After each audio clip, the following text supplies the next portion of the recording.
So we get Outdoors Nation when one of your mates that you've known for 25 years gets invited to go and star in a TV series that's all around bushcraft, survival, and doing it the ancestral way.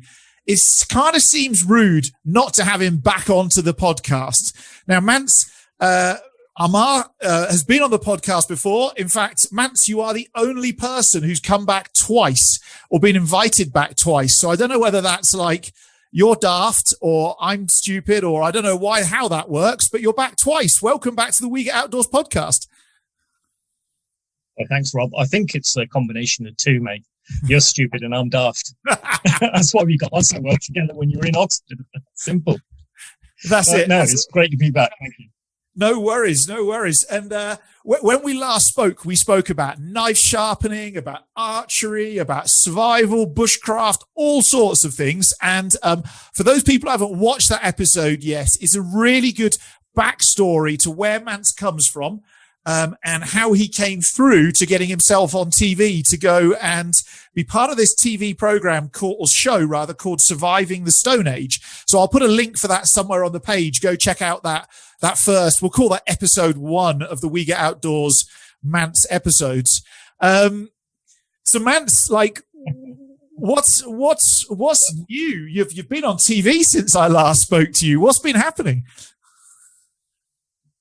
I know, it's scary, isn't it? 4.5 or 5.5 months and suddenly I'm on TV. So this program was filmed last September. So last time we spoke, I couldn't tell you anything about it.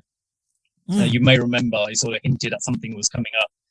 And so that's what it was. It was a month-long adventure, for a better word, in the depths of Bulgaria, some of the last decent wilderness in Europe.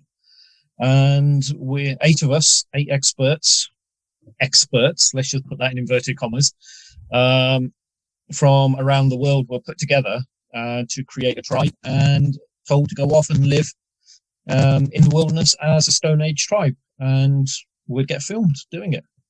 So it sort of, actually, I jumped at the opportunity once I found out it wasn't going to be a reality TV-esque pile of poo.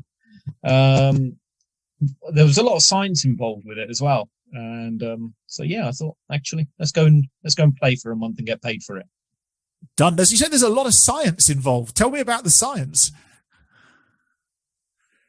Well, I was working at that time with Oxford University, what was it called? It's a big mouthful. The Experimental Prehistoric Society, something like that. I'm going to have to pull it out. It was experimental archaeology, prehistoric experimental archaeology. That's what it was. And so I've been working with them for a number of years. And then I got voted in as vice president as well, which was totally out of the blue. But so working with Oxford University, and Teresa, who was on the show as well, she is a lecturer at Exeter University. And so combining them, there was a lot of science that a lot of research wanted to be drawn out of it, looking at what sort of wear and tear we found on clothing, what sort of wear and tear we found on Stone Age tools,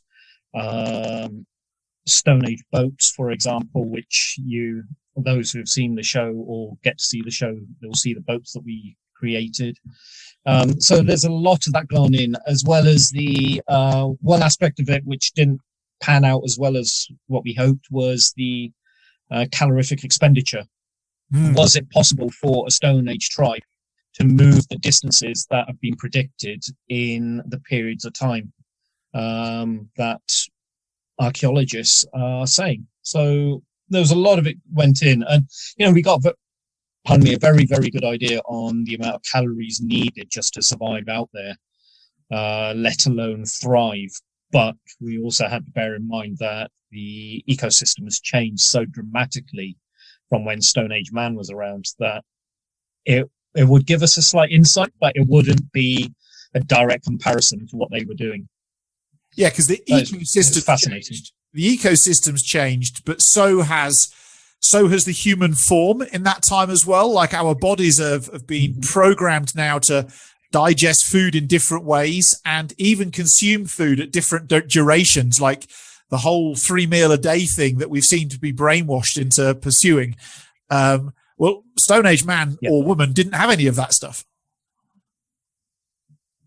No, we know that. He was predominantly a forager, and more evidence which has been coming out, particularly as archaeological techniques and the whole, not only the techniques, but the systems of archaeology and finding that information in the first place have become far more accurate. We're getting more and more information that actually 80% of their diet was plant matter and animal matter, or protein for a better word, was scarce and valued. And when they had a kill, they had a feast, and they really appreciated it.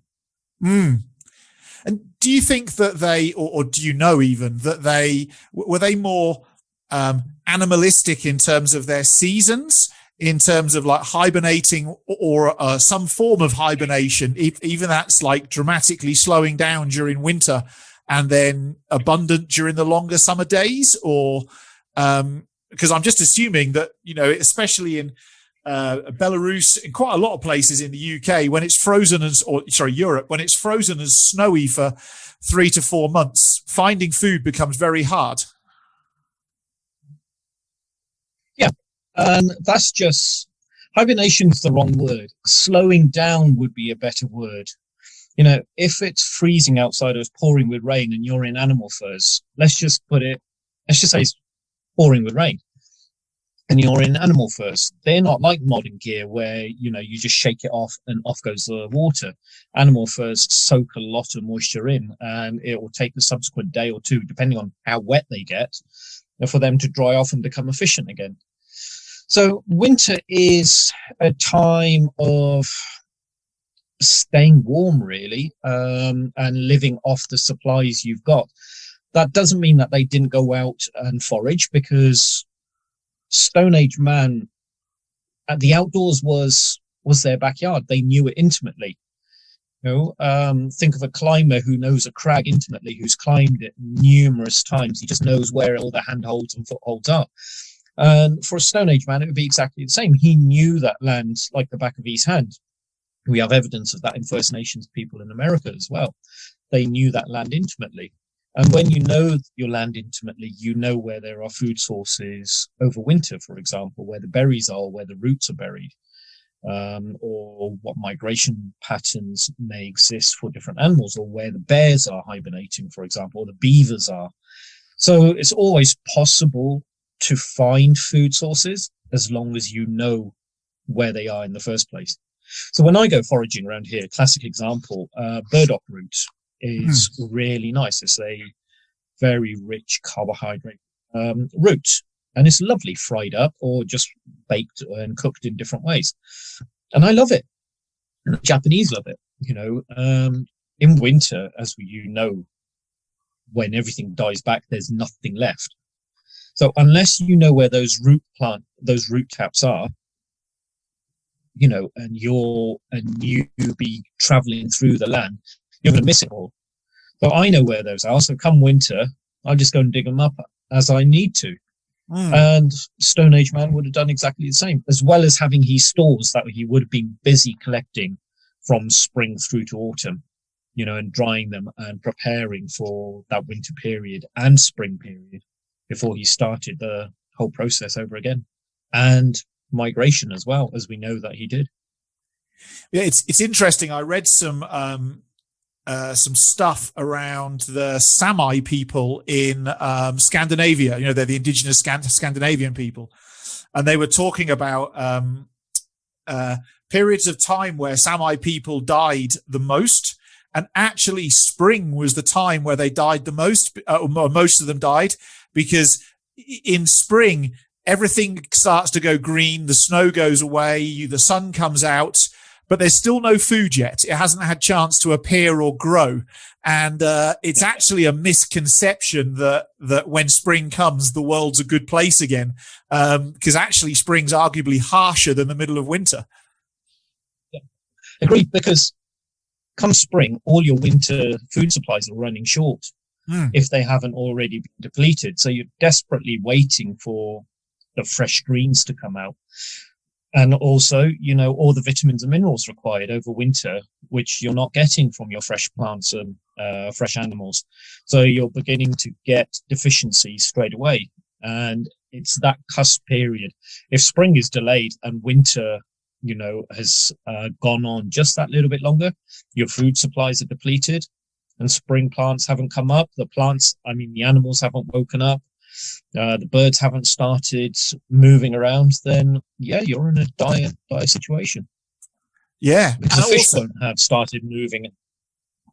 Sorry, what was that, Rob? Well, no, I was just about to say. Also, the your predator animals who are just coming out of hibernation are equally starving, hungry, and that's when you're probably at the most risk from those bad boys. Thinking wolves and bears and those things. They're most curious about eating humans at that time. They're hungry buggers. Yeah, and we've got to remember that out in the wild, we're not top of the food chain. We are one rung below, and wolves will have us, bears will have us. Anything that's able to get us will have us. It's only as man has advanced technologically and we've got superior weapons that we can keep a distance between them, and to a degree, and be able to protect ourselves. But even still, to this day, we're hearing of bear attacks, hunters who have a rifle, but a bear snuck up on them and mauled them.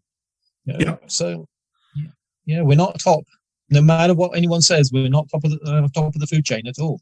I was listening to an interview with I don't know if you know him or not, but Cameron Haynes, who's a pretty famous bow hunter in the United States, and he was talking about an experience he had where they'd shot an elk with a bow, obviously, because that's what he does, and they were busy quartering it and skinning it and gutting it, ready to carry it. So they had all of their they had sidearms on them, but all their bows and arrows were on the floor. And they're all busy concentrating at the job at hand. And suddenly they got charged by a grizzly. And nobody had a time. Everybody thinks you've got time to draw your sidearm and do something with it. And he's like, we stood no fucking chance. The only thing we could do was leave the meat to the bear and then get out of harm's way. Yeah. So if you think about it, what does a grizzly weigh? 500-600 pounds at least, if not more. But they are, for the size of them, they are such stealthy animals. You won't even know they're there unless your kill is in the middle of a clearing. They walk through woodland silent as anything, and they're going to walk up to you silently and then charge. What are you going to do? What's the first reaction? You're going to shit yourself, and then you're going to go, protect myself. By that time, this hulking monstrosity is right on top of you, and you go, I'm going to die. What do you want? This one's dead already. Have him. It's that thing about being able to run as fast as you can. You just need to be able to run faster than your next guy, don't you? Or the slowest person, then you're fine. You need a token. Just get out of there. Just run. You need a token short. Yeah, you do. A token short fat bloke to come with you, so you can just leave them as the sacrifice. That's it. And and animals at the end of the day, what they want primarily is fat, particularly when they're preparing for winter. So take the fat bloke. The bear will go for him every time. They'll look at you and go, skinny, fat bloke, fat, juicy. Yeah, I want that one. Oh dear. So how did surviving the Stone Age come about? Did you apply for it? Did they approach you? What was that whole process involved? Because ultimately there was a whole series of things that happened before you got on a plane, flew for a few hours across Europe to the middle of nowhere, put on some skin clothing, and decided that you weren't going to touch anything electronic for a month. Yeah. There's a friend of mine who's at Oxford University, Clint. He's a former American Special Forces, so we won't hold that against him. He was studying PhD archaeology, and he'd proposed an idea to the production company. And what had happened is that they sort of liked the idea, but come back with their own version of it. And then they needed people. And it was Channel 4 who was sponsoring it. So they wanted Brit predominantly, or as many as they could get. But the problem with Britain is that we don't have a big primitive skills following or ancestral skills following. Not as big as what goes on in America. Over there, it's huge. There's a lot of people into ancestral skills, but they've got the First Nations, Native Americans there. So American history, when it started, whenever the first Pilgrims got over, they had all of those ancestral skills there, which they predominantly wiped out. But it was there. The evidence was there. The American First Nations, American Indians were Stone Age until when modern man come along and introduced metal. Anyway, so they needed some Brits, and there's only a handful. I reckon off the top of my hand, I could count maybe a dozen, if that. Who are really into it. And fortunately, I was one of those people who's, my focus had gone from survival to bushcraft and then moved on to Stone Age because bushcraft just wasn't doing it for me. I always worked on the basis that if I got dumped in the middle of nowhere with just what I had on me, or even not even that, or even naked, could I survive? So bushcraft was kit based. And so I had to move further back in time. So yes, long story short, they approached me and said, look, we're doing this TV program. Are you interested? And my initial inclination was no, because it's going to be one of your crappy reality shows where it's all about drama rather than the skill set. And it's quite refreshing after meeting the producer. And she said, no, what we want to do is a real factual basis with science mixed into it as well, and try to educate people on what Stone Age man was like and how advanced they were. And that's where it went. So got involved with the team. They managed to find four from the UK in total. Myself, Dan's wife, Naomi, and Teresa, who's a lecturer in Exeter University, who's American, but yeah, they sort of turned a blind eye to it. And they also brought on board Lynx Vilden. She's a lovely Stone Agey lady who's been doing it for a very long time. Matt Graham. Everyone knows Matt Graham. What's he done? Dual survival and things like that. Yeah, that's it. Yeah. Get me out of here. And another friend of Lynx is Casparo Brown, who is South African and spends a lot of time with the Bushmen down there. And that was a tribe. Got us all together. Never met each other before. Dan and Naomi had met Lynx before. Lynx knew Matt and Casper. And I think Teresa had met Lynx in passing many, many years ago. And I knew Teresa. And that was it. The team got together. We met the UK contingency. So Teresa, Dan, Naomi, myself, we got together, particularly when we were preparing all our clothing and things. And then we got taken to Bulgaria and dumped in the wilderness and went, off you go. You need to go that way. Eventually. So yeah, that was what the adventure was. It was, so it's like it was unfortunate in that it's like a sociological experiment as well as like a anthropological or even archaeological experiment, because just the sheer fact of dumping 8 human beings who don't really know each other together to be reliant on each other for a month, that's like a friggin' ginormous experiment all on its own. I mean, that's a documentary on its own. It is. Oh, I forgot Nicole as well. Nicole, what's her surname? Apellian? Apellian, yeah. Apellian. Yeah, so Nicole as well from America. Yeah, it was. And if you add on top of that we're all pretty much alpha types, we all teach, we all expect people to listen to us when we teach. So there's a whole mix of things going on together.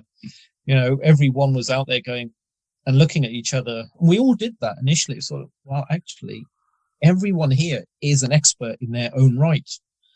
Although we didn't use that term experts, it was how the production company looked at us, because there's, in our opinion, and this is the tribe as a whole, no one can be an expert because there's always more to learn.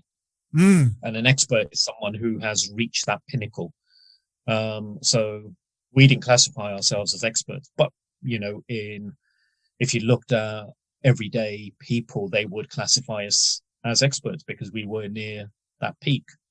But yeah, it was interesting. 8 alpha types all together.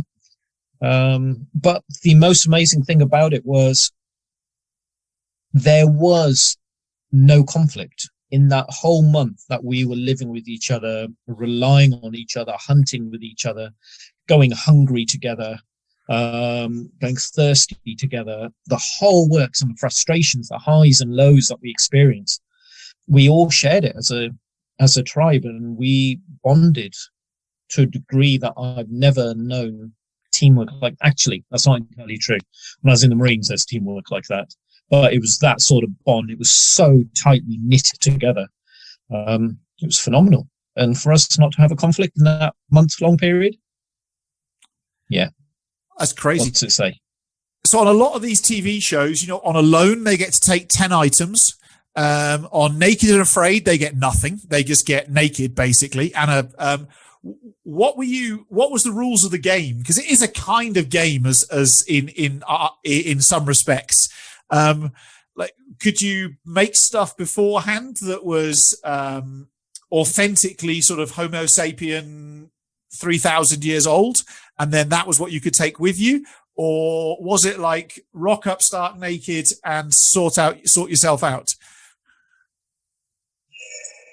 It wasn't rock up, start naked, and sort yourself out. No way. That's not what it was. It was, it wasn't a reality show. What they wanted to put across was as close as possible. It was a documentary on how Stone Age people would have moved from site A to site B. And so we started off at a river, and our aim was to move away from the river, closer to the mountains, trying to find shelter for winter. So our remit was autumn and move towards winter. And as it wasn't a reality show, they weren't looking for conflict. They weren't looking for people suffering. If it was, none of us would have done it, because what we wanted to do was show how advanced Stone Age people were from our understanding and the archaeological records that we found so far.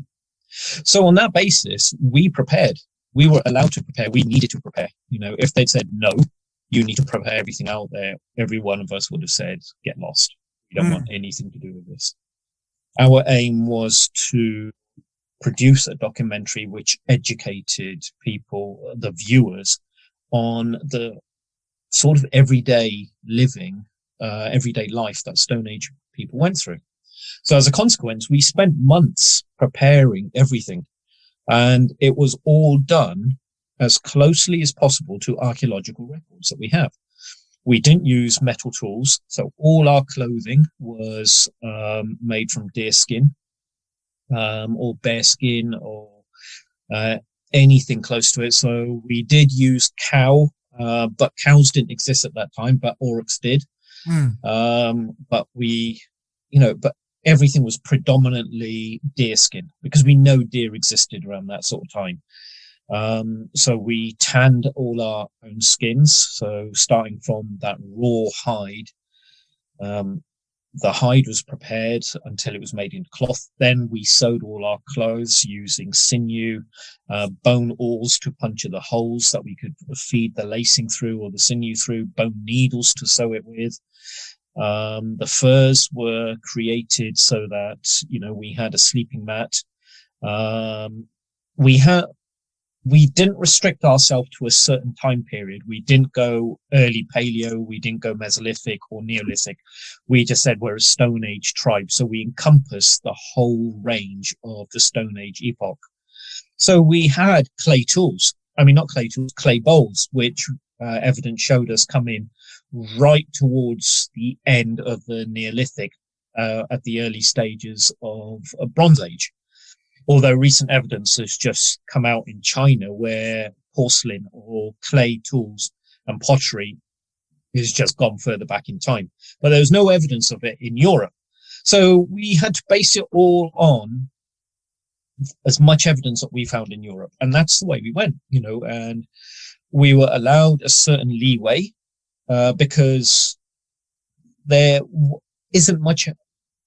Archaeology is difficult because we don't always find the evidence for everything, even though we can assume that they did things a certain way. So we were allowed that flexibility. For example, rucksacks. We all come up with different designs of rucksacks because we know Stone Age man carried his stuff. We know he wasn't using dogs at that time. That come in much later. We know he hadn't domesticated horses at all. So we know everything was carried. How they carried it, there's no direct evidence for. We know he did carry it. So we made assumptions, but still trying to stay within that time frame of what we have archaeologically, and went forward with that. So all our spears and all our bows and our arrows and fishing gear and hunting gear, everything was as close as we possibly could get to the Stone Age from the archaeological records that we have. Yeah, because the archaeological records are pretty much like finding bits of a jigsaw puzzle that are in place and then trying to figure out the missing bits that you could. So you talk about bags. There's a fair assumption that you could make that the bags were made out of very easily biodegradable materials, because if there's no evidence left or no fossilization or no whatever, well, it obviously wasn't made out of wood or anything else, because there would be evidence of that left. Not necessarily. No, Not necessarily. No, everything that you're talking about, wood or clothing or anything like that, is organic material. Organic material rots. Wood rots, skins rot, sinew rots. We know from evidence of the First Nations people in America that they used baskets to carry things. But so you can assume from that Stone Age man would have created baskets, because we have evidence of fish traps, which is a basketry technique. So doesn't it make sense that he just made a larger basket to carry things on his back? But just because we haven't seen it as yet doesn't mean it didn't happen. Those assumptions can be quite accurate. The other year I was in India, and I wandered around the usual tourist traps of like Rajasthan and the jeepers, my brain's gone dead, the Taj Mahal and those sorts of things. And in the past, I've learned quite a lot about the Mayan people and Aztecs and Egyptians as well. And it's very, very interesting that the Indian records of how things like the Taj Mahal were built actually start to mirror and match exactly the same principles and practices that the Mayans, the Aztecs, and the Egyptians used, even though they would have never met. It was, geographically and physically impossible. So I guess there's a degree of common sense. Not that exists in 2020, but common sense for 3,000 years ago of, you keep practicing with these different ways of carrying stuff until you find something that works, and everybody at about the same time will come to roughly the same conclusions. The shapes might change, but the principles behind it will remain the same. Mm-hmm. Exactly. We know around that sort of time, man was beginning to move away and explore the world. He was becoming more technologically advanced, for a better word. And as he was becoming more proficient within his areas and tribes grew, they needed to splinter because food and resources would become depleted in an area. And he had a choice: either starve and allow the tribe to shrink down to a minimal size, which could survive efficiently within that resource area, or splinter off and move into new areas. We know he did that. There's evidence. That's why we are where we are at the moment. Otherwise, we'd still be stuck in Africa in, what's it called? The Rift. Oh, Jesus. Brain's gone. Oh, in Ethiopia. Yes. What's it called? I can't remember. Yeah, it's gone. Anyway, so we'd still be stuck there if we weren't adventurous and wanted to improve. And once you start moving to new areas, you know, man at that time was becoming quite advanced. He was beginning to solve quite complicated problems. For example, picking up a piece of stone, looking right back to early Stone Age man. He picked up this piece of stone, or found a piece of stone which was broken and went, this is sharp, I can use this. And then thought about it when his stone got blunt and went, how can I get that sharp bit back? And from that lump of stone, he started producing usable tools. And that progressed on to, you know, all through the Stone Age.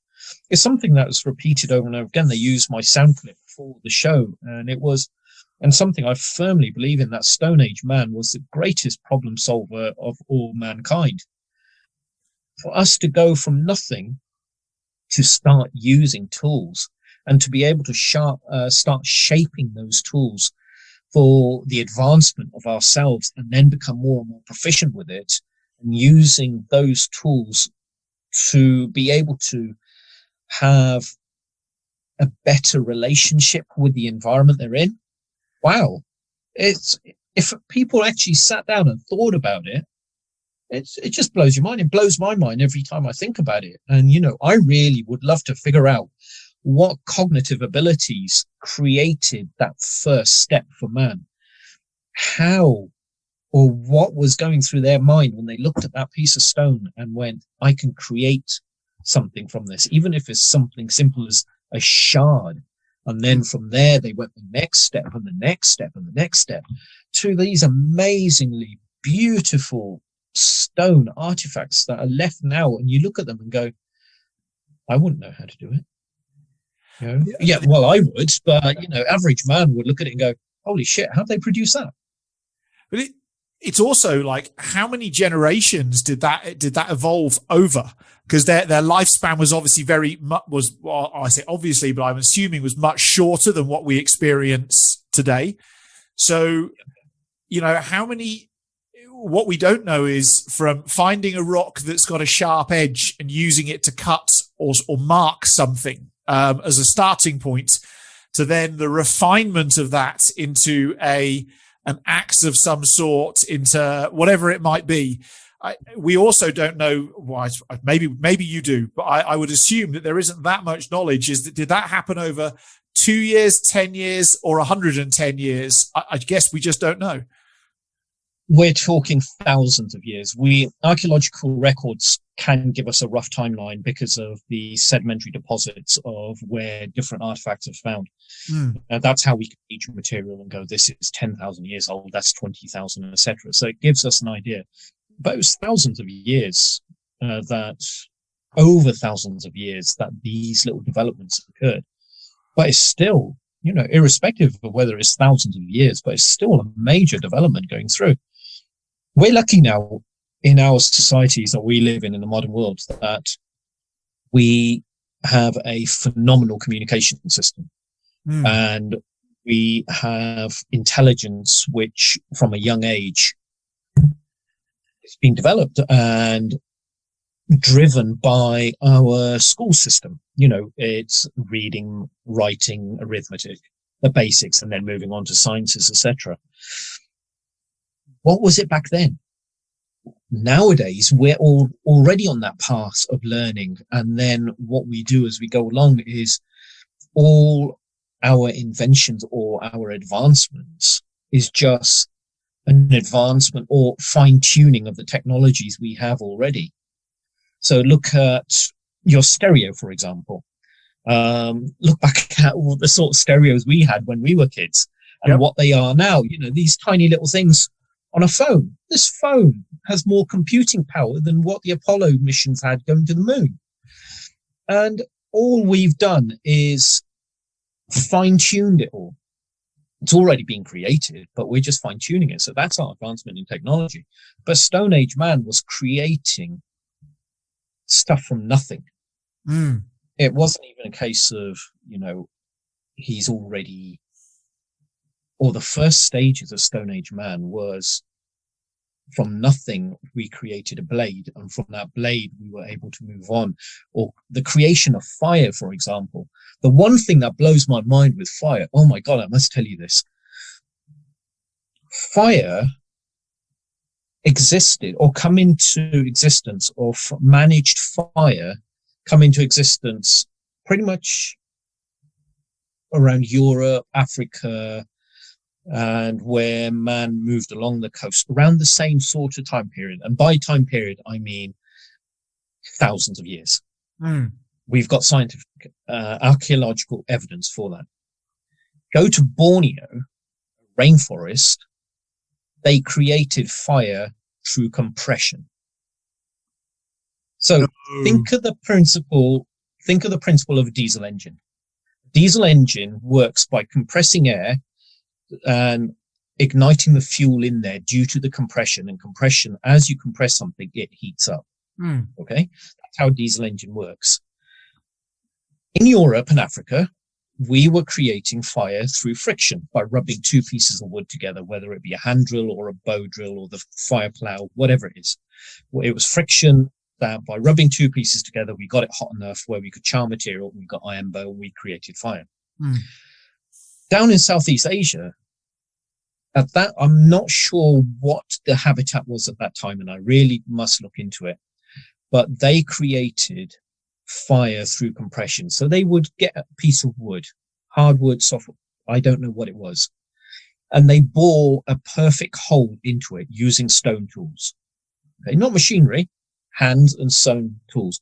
Then they created a piston which would fit into that, and that piston would be airtight. It would be almost perfect fit. Now, they must have used a washer of some sort, whether it was plant material or whether it was a bit of animal skin that they greased up, but they created a piston. And by smacking that piston in and having organic material at the end of that piston, they compress that air enough to be able to ignite that organic material and have their ember. It blows my mind. How the hell did they create that using, firstly, stone tools? How the hell did someone come up with that concept that if something is compressed, it will create heat and fire? Even if it's by accident, what the hell was that first stage where something was pushed into something else, and at the base of it, when they pulled it out or it fell out, there was an ember at the bottom of it, and they went, oh, we can do something with it. It's just mind-blowing. I would love to I want a time machine just to go back in time to see, forget stone tools.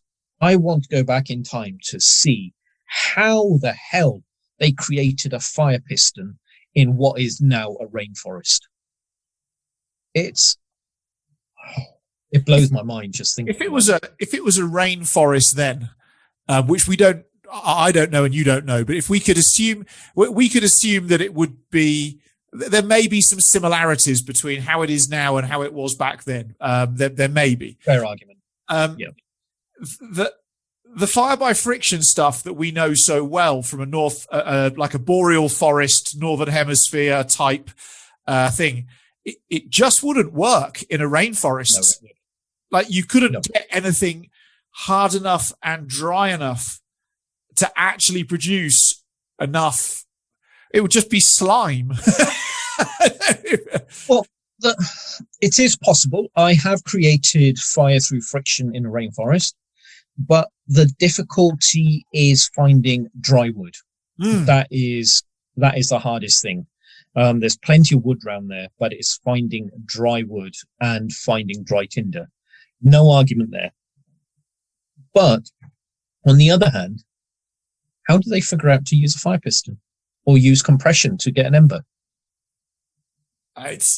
There is no concept that I can think of where by pure accident compression happened, where Stone Age or let me use an alternative term.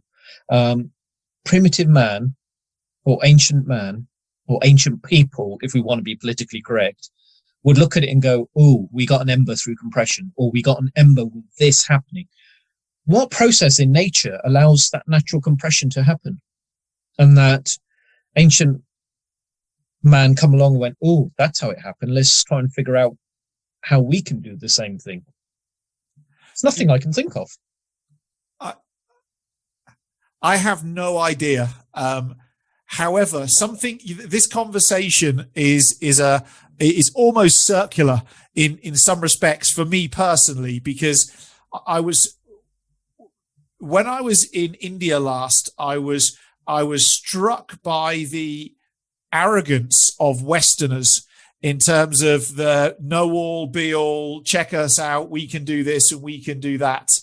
And in the past 200 years, I'd say that we've got a lot to be proud of in terms of like the development of humankind and technology and, so on and so forth. We've got a lot that we can claim. But when you get back beyond 1820s, 1800s and I know we're not at Stone Age, but we start getting back into India, Egyptians, Mayans, Aztecs, Romans, as you go back, us Western people, we know nothing. Like, we genuinely know nothing. I was struck when I was in Jaipur last. I went to the largest sundial in the world is in Jaipur in India. And it was built in the 1600s. And when you go in, they take your phones off you, your watches off you, put them in a metal case. And the guide, like, you don't lose them. The metal case comes with you. And they teach you how to use the sundial. And they say, go and work out what time it is to the nearest 10 seconds. And you do. Wow. And then they hand you your watch back and you're 100% correct to the nearest 10 seconds. And this is something that was built 400 years ago and is still accurate to the nearest 10 seconds today. And then and all that is just an evolution of some Borneo tribe people who worked out that if you could create a seal and shove a piston into a hole hard enough and fast enough with something dry at the bottom, you can create profound amounts of heat. Yeah, it's all evolution up to now, isn't it? It's all a development and refinement of those initial skills. But it's still, we look at those things and like that sundial and go, wow. But you got to take one step further back and go, how the hell did you work that out? And that's the real mind-blowing things. Yes, we can appreciate the skill involved. We can appreciate the temples and the pyramids and how well they're engineered. But the question to always ask is, how the hell did you figure that out? What processes did they go through? And to me, that's why I love the Stone Age, because that's the question I always ask myself is, how did you figure that out? And it's the biggest question out there. Do you think there's a degree of, I have this little theory that has probably no proof to it, but when I think about myself as a human being, as a 45-year-old male with a daughter and whatever else, and one of my things that I have in the back of my mind is I want to make my daughter's world better, or her childhood better, and the opportunities better than I had myself. That's like a little, and it feels like a natural thing to do. And I wonder if that nature of wanting to make the next generation's world a little bit better than what you've had, I wonder if that goes back to the Stone Age and prehistoric man, and that curiosity of, well, I was given this, but I want to give my kids something a little bit better. And it's just, that is just the natural process of learning and evolution.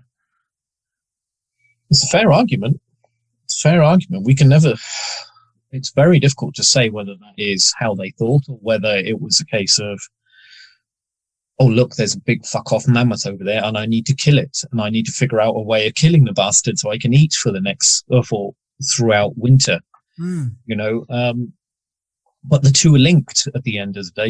You wanting to make something better for your kids, or going back to Stone Age man who wanted to make it easier to hunt bigger game, is exactly the same thing. It's just parallels, isn't it? At the end of the day, it's all about making life easier for themselves.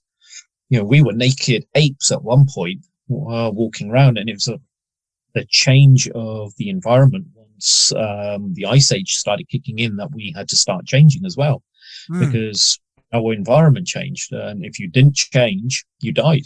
It's back to Darwinism, survival of the fittest. But myself and archaeologists actually disagree with that statement. It's not survival of the fittest, it's the survival of the most adaptable.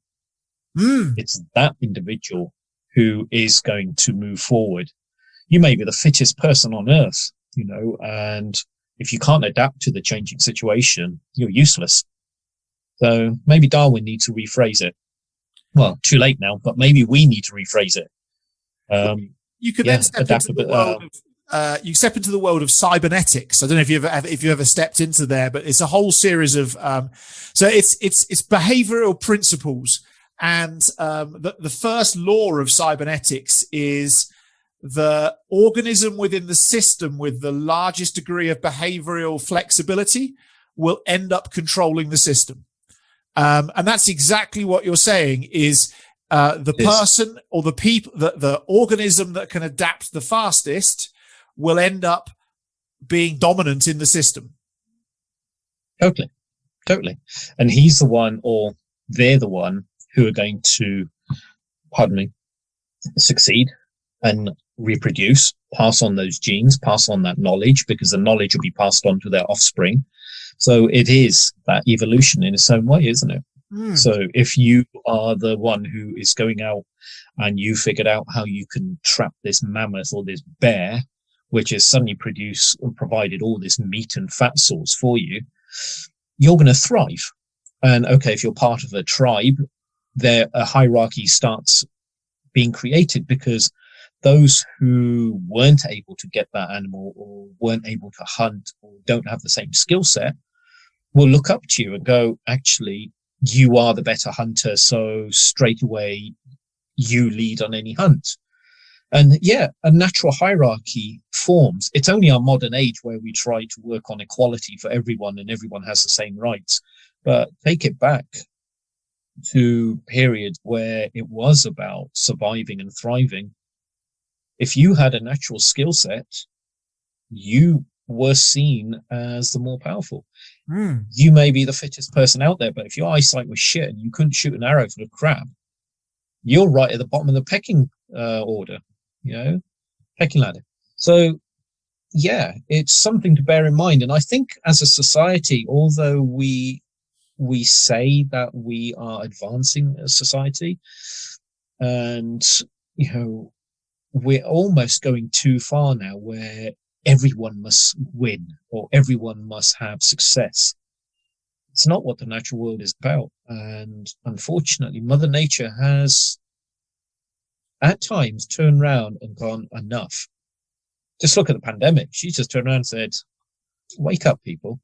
No matter what anyone says, and a lot of arguments I've had, a lot of constructive discussions I've had with very educated people, Oxford full of them, will deny that this has anything to do with Mother Nature. It's just one of those things. So, well, hold on. How is it that this is occurring almost every 100 years where Mother Nature has just suddenly released something, or something's come into existence where it's knocked mankind back? Think of the Spanish flu, think of the plague before that, roughly 100-year periods. And going on the Stone Age program, yes, we've digressed a bit, but in a roundabout way, it's still connected. What it did for me, and the biggest thing I got out of it, was a reconnection with the planet that I live on, with being outdoors again.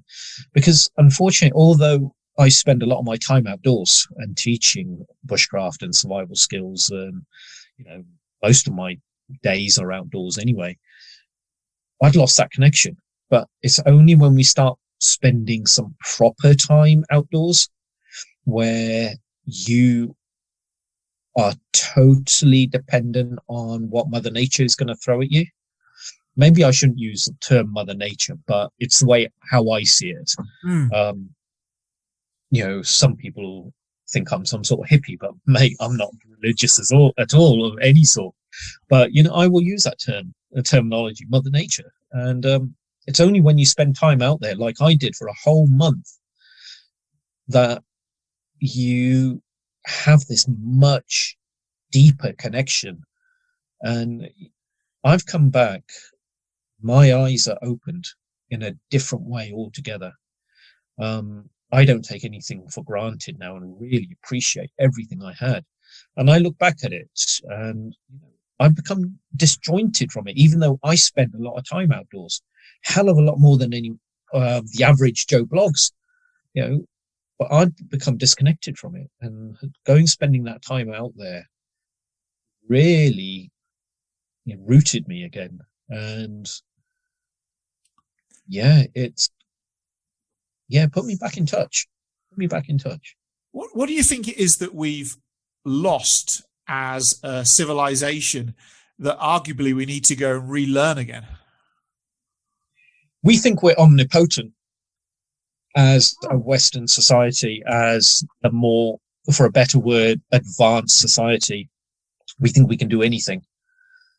We've created weapons of mass destruction. We've created massive, most vicious biological weapons.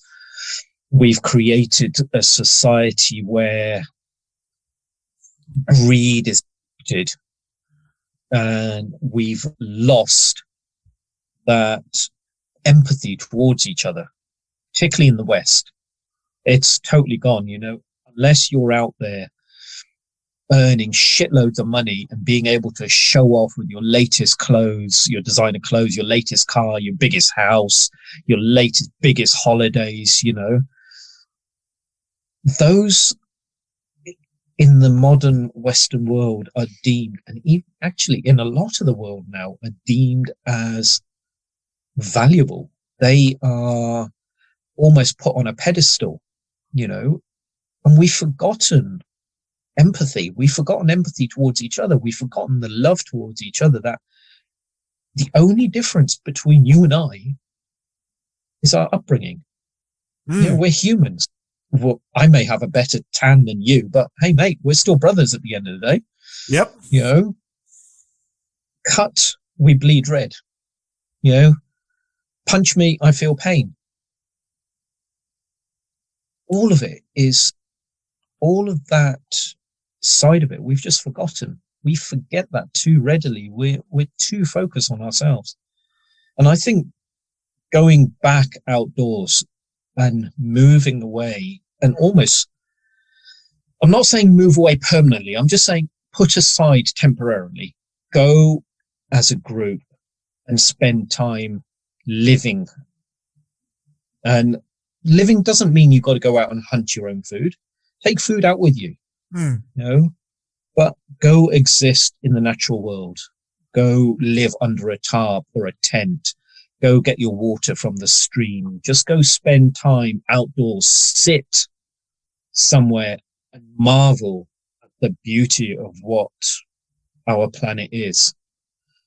You don't have to go to these lovely picturesque wonders of the world. You don't need to go to amazing mountain ranges you don't need to go anywhere. Just go out, spend time, go sit in a field, and if you can go away for further or bigger periods of time, go do it, because it's only then that you're going to realize that actually what counts is the air we breathe, the ground we stand on, and the person beside you. And if we can start realizing that, I think we have the chance of redeeming ourselves from what our society is becoming now. It's very interesting you talk about that.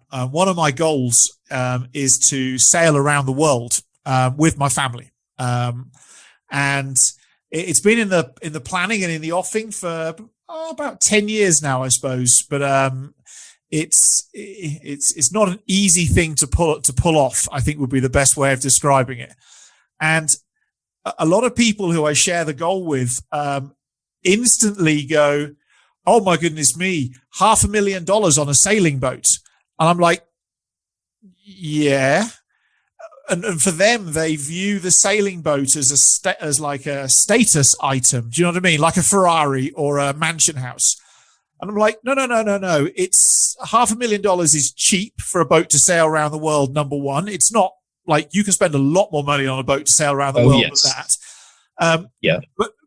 But not just that. The experience, it's not about the boat. The boat is just a necessary thing to keep us safe and alive to go sail around the world as a family with friends joining us and whatever else. But the people get drawn to the boat and they miss the purpose of it is actually cutting out electrical nonsense and spending high quality time with very close friends and very close family in some of the most remote and beautiful places on planet Earth and actually being really present with each other. It just so happens that there's a pretty expensive boat that's required to achieve it. But when we're finished, we'll sell the boat and pay the bank back the money. And because ultimately I'll have to borrow a lot of money, but you'll pay that stuff back. But it's about that experience and that connection. It's not actually about how much cash you've got. And I think people are missing the message. Yes, exactly. And that's what I was alluding to. We've become a materialistic society where it's all about what you own rather than what you are. And it's a shame we've become that way, because if we were still empathic towards each other and considerate about how important loved ones are, friends and family are, and how important your neighbor is, or the other human being that you pass in the street, or the other person you meet in a different part of the world, I think the world would be a better place. Materialism, unfortunately, being led by greed, makes people just focus on themselves. They don't care about the beggar on the street, who we automatically put into this box of saying, you're a lazy ass toad who can't be bothered to go out and work. Little do we know, I've got friends, former Marines, who are now living on the street because they can't cope with modern society because of the way it's become. The brotherhood that you have in the armed forces and that regimen. Okay, you get a lot of people who object to it and say, why would you want to go into the armed forces? You're just training to kill other people. There's more to it than that. And it's only when you open your eyes, you realize that a lot of people who go into the armed forces, it's about the family. It is a big family. It's a big brotherhood, a sisterhood, depending on what unit you're in. But that's what it's about. And then suddenly coming out from that and being thrown into modern society, which is all about greed and it's all about what material goods you have. People like that, just can't cope with it, or can't get that foothold they need, or something awful happens.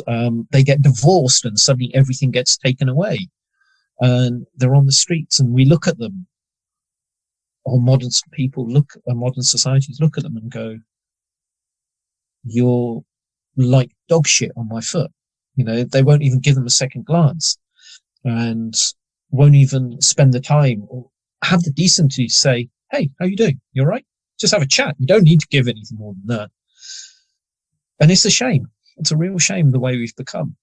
But that still exists. If you go to Southeast Asia, that exists far more there than what it does in the West, because I've spent a fair bit of time there.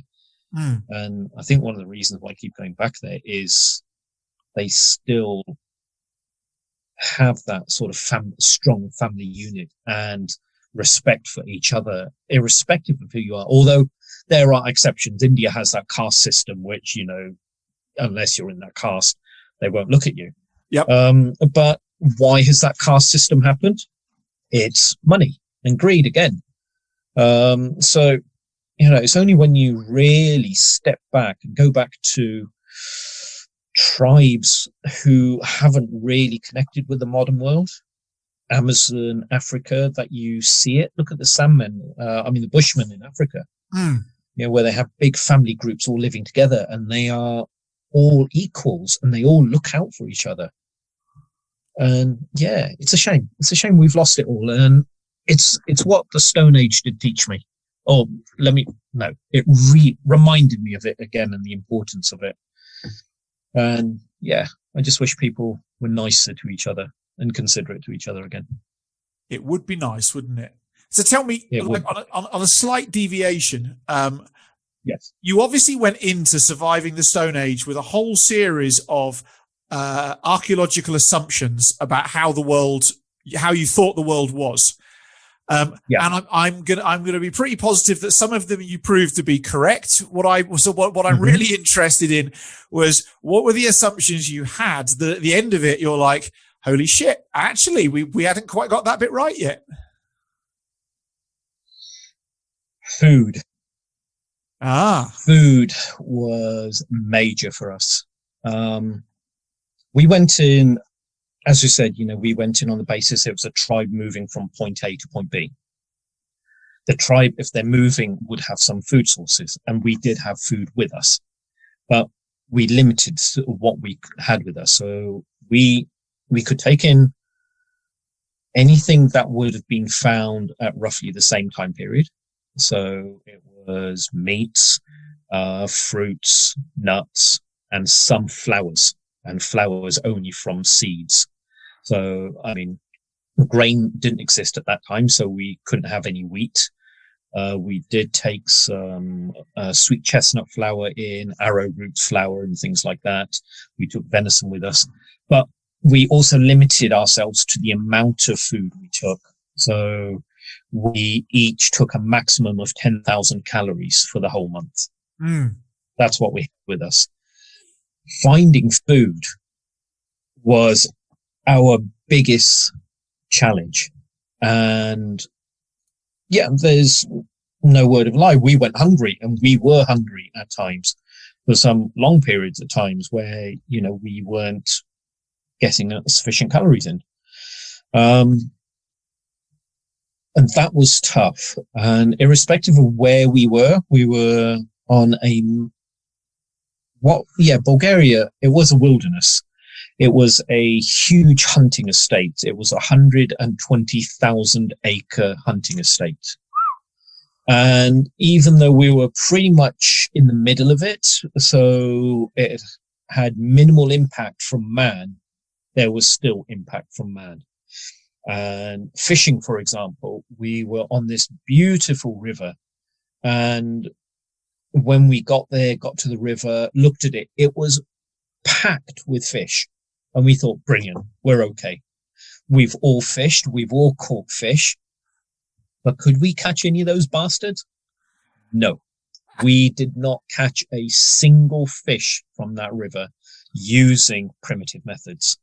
We had nets, we had fishing spears, we had fishing lines and hooks, we had fishing traps, we tried cast nets, we tried fishing funnels and all sorts, fishing weirs, everything that you can think of we tried.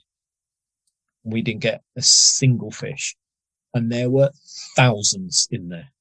And is that because fish have evolved? There's a possibility, or as another possibility, is it because you were all dumped in a place that you'd never been to before?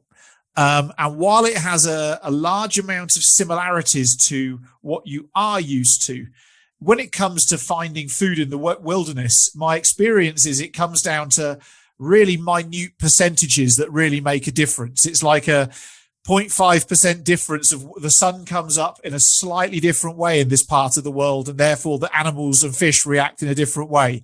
What do you think the reason why was? We were strangers in a strange land. We didn't know the land. We didn't know the behaviors of the animals. We didn't know the behaviors of the fish. We were a transitionary group going through. If we'd been a proper tribe, we'd have been established within the area, and we would have known the intimacies of our food source, how the fish behaved, what was the best time to catch them, what was the best location, what was the best bait, etc., which you only get when you're in one area. You understand how that food source works. And that's pretty much what it was. As we moved through, every area we went to was new to us. And it's a very good replica of what Stone Age man would have possibly gone through. The other thing to remember is that fauna at the time of primitive man was far more abundant. And it was much easier to catch. Everything was packed. Unfortunately, now we've had impact of man, irrespective of where you go. We've had an impact on this planet. And I think it was a mixture of, we were a transitionary group. We didn't know the animals. And also there's been some impact on them, whether they've been fished. I think I'm pretty certain that they've been fished up there as well.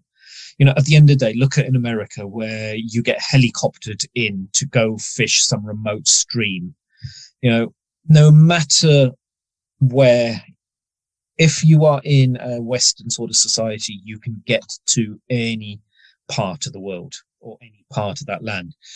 And looking at what was in that river, it wouldn't surprise me if man had been taken in somehow.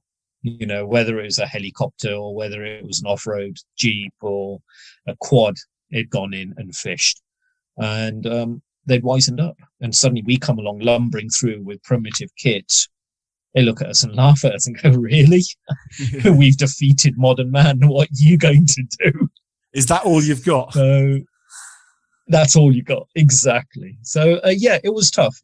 And that river was tough. But once we moved into the mountains, we had more luck with fish there. We were able to spear fish and use the net to trap fish as well. And we pulled out some beautiful big trout. Once we moved. Did you manage to get any mammals? Did I see something of you drying meat somewhere? Yeah. We got a lovely, I think it was about 180 kilo red deer with primitive bows. Yeah. So 3 of us, Dan, myself, and Teresa, we went off hunting. We'd been scoping an area out where once we'd moved into the mountains, we'd heard red deer calling, because it was autumn. They were coming into a rut. And then we started scoping the land out. So we were walking miles and miles every day trying to learn that land and where the animals were moving. And we found this area, part of a canyon, where they're moving from one side of the canyon to the other. Pardon me. And there was a little pinch point. And we just found this, and we'd seen animals moving through it. And it still took us about a week to be able to succeed in getting an animal. But we'd gone in and we'd set up at the pinch point, but this was actually the second or third time.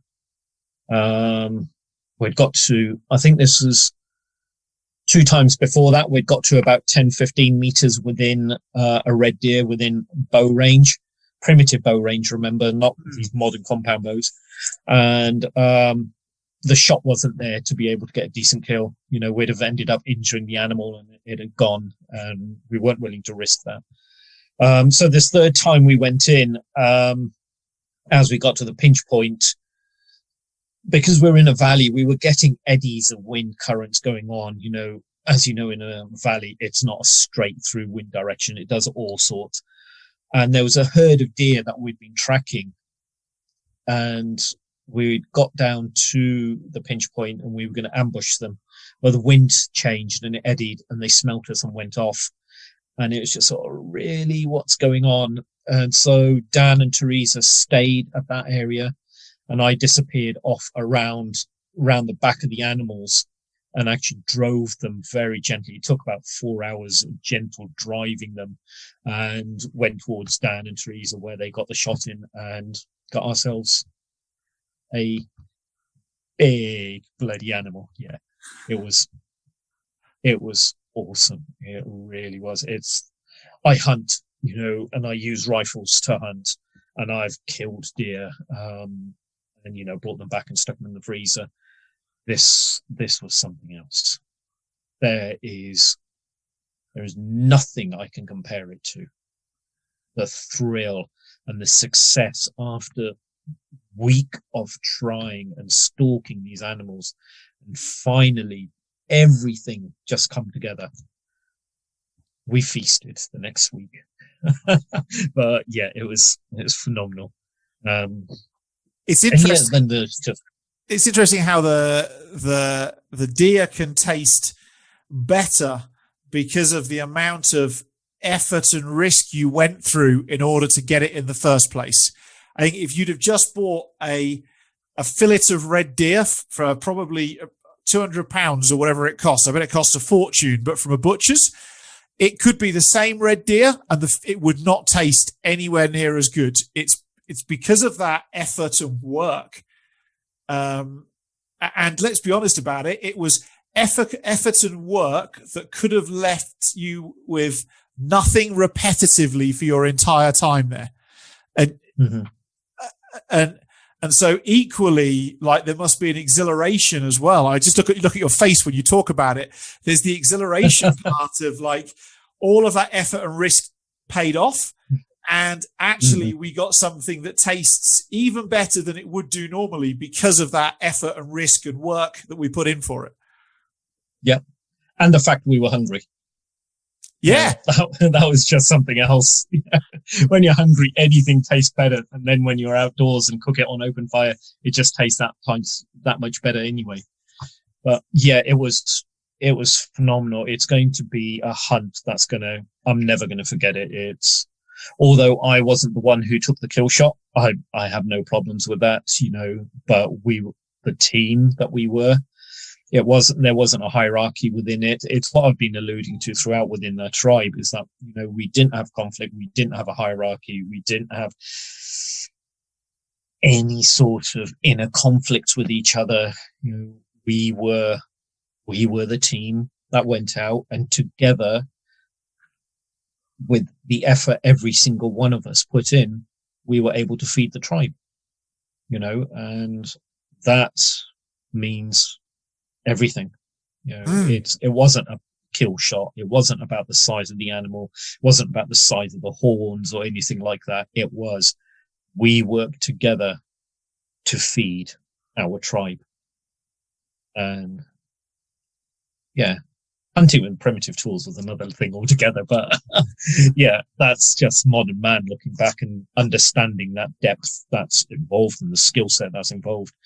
Now, so that's the sort of academic side coming out, looking at it. But deep down, it was about, we brought food for the tribe and we all feasted from it, and we were all happier as a consequence, and we all relished it and appreciated the skill that went into it. So yes. you and Dan and Naomi are busy building or have built a series of programs where people can come and engage with you and ultimately go and live part of that experience that you had as their experience, their own time in the wilderness, using fundamental Stone Age skills, techniques, knowledge, and know-how to actually go and survive themselves. Yes. Tell me, how do I sign up? By being stupid.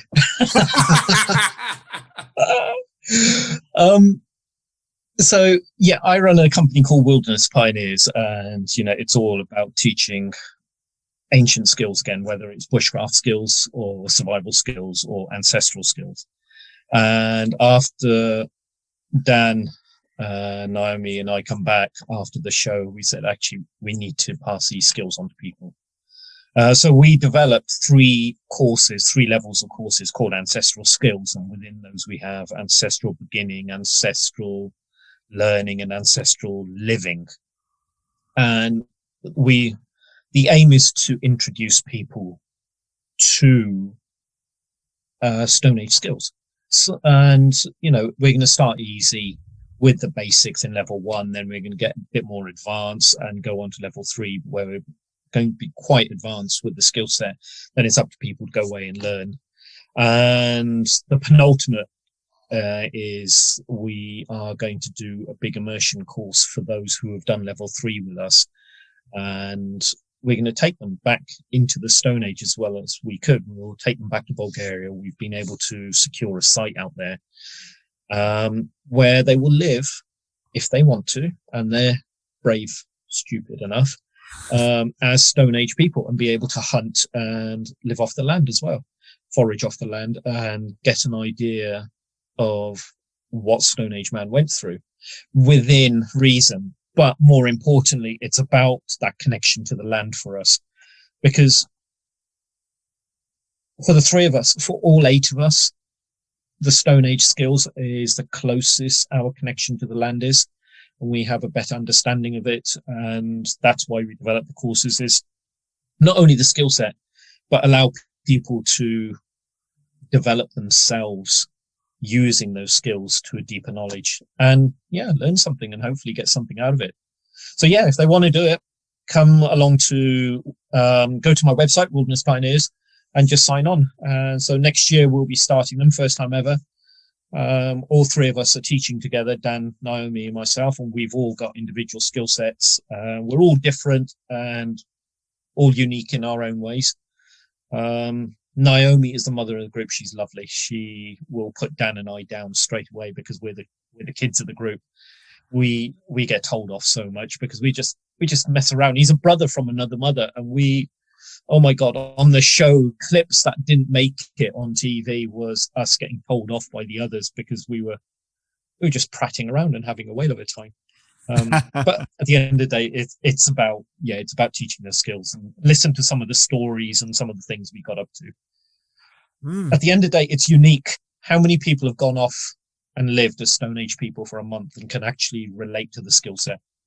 You can go and do other courses with people who can teach you individual skills, but they've not actually gone out and done it like we have. So we're quite unique in that way.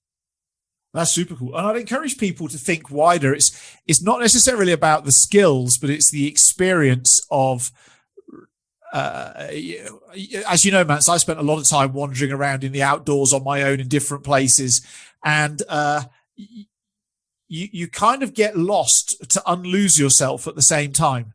And I think that all of the skills that people will learn will be very beneficial, whether they want to homestead, get into prepping, develop their bushcraft and survival skills. I think it's all got immense use.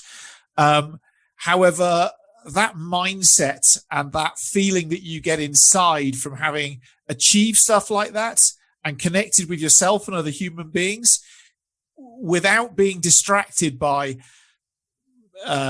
oil consuming, electrical consuming, gas consuming products and things, without any of those distractions, there isn't many opportunities left on planet Earth to go and do that anymore.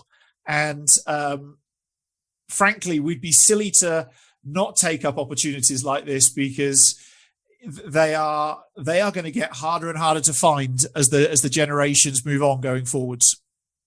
Yeah, and particularly as we continue raping the land, it'll become nigh on impossible. It'll be, God knows how future generations are going to do it.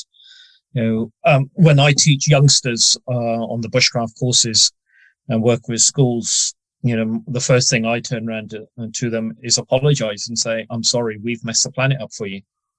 It's up to you to try to fix our mistakes. And that's why you're out here, is to learn how beautiful this place is and have a connection with it. Once you have that connection, you'll look after it. It'll mean something. It will have value. And when something has value, you protect it. And unfortunately, we've lost that. Our age group has lost that. Yeah. But it's a unique opportunity, and it is all about finding that reconnection again, and finding yourself in the process of it. And I've walked away with it with such a deep depth. It was unbelievable. I can't even put it into words on the impact it had on me. And as I said, I spend a lot of time outdoors anyway. Whether I was more open to it, I don't know. But the impact that it had on me, I come back here and questioned everything and found a compromise. Awesome. So the last question I have is, that's an incredible adventure. You've got ancestral skills programs in the pipeline that people can go and engage in. But what's Manse's next adventure?